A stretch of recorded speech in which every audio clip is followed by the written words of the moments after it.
Hello language learners, welcome to TEF's YouTube channel.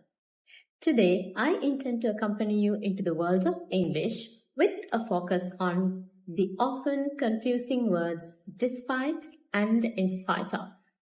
So grab your notebooks and let's get started. Let's start with the basics.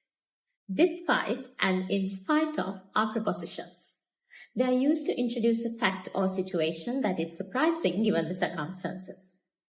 In fact, these are good alternatives for regardless of, notwithstanding, and even though.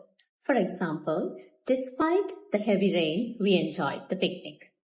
Here, despite introduces the surprising fact that even though it rained, we could enjoy the picnic. Similarly, in spite of feeling tired, she managed to finish her project. In this sentence, in spite of highlights the unexpected outcome, which is finishing the project regardless of feeling tired. Now let's look at the structure. Both despite and in spite of are followed by a noun phrase or a gerund. First of all, let's tackle gerunds. A gerund is the present participle form, that means the ing form of a verb used as a noun. Look at these examples. Olivia is swimming in the pool. Swimming is my favorite exercise. In the first sentence, swimming is the action done by Olivia, so it's a verb. But in the second sentence, swimming is used as a noun.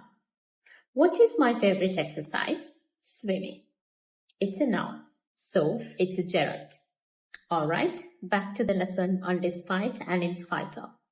So, as I mentioned before, both in spite of and despite are usually followed by a gerund or a noun phrase. Let's take a look at some good examples.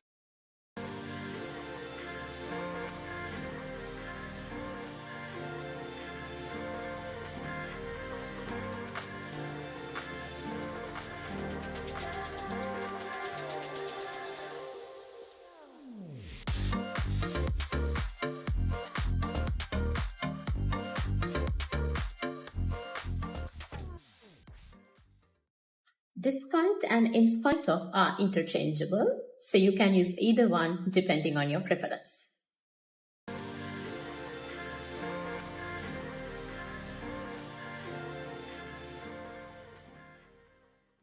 That's it. That's all you need to know about despite and in spite of. Hope you learned something. Can you make some sentences using these two words? Comment them below. I'll definitely read. Alright, subscribe if you still haven't, and I'll see you soon with another video.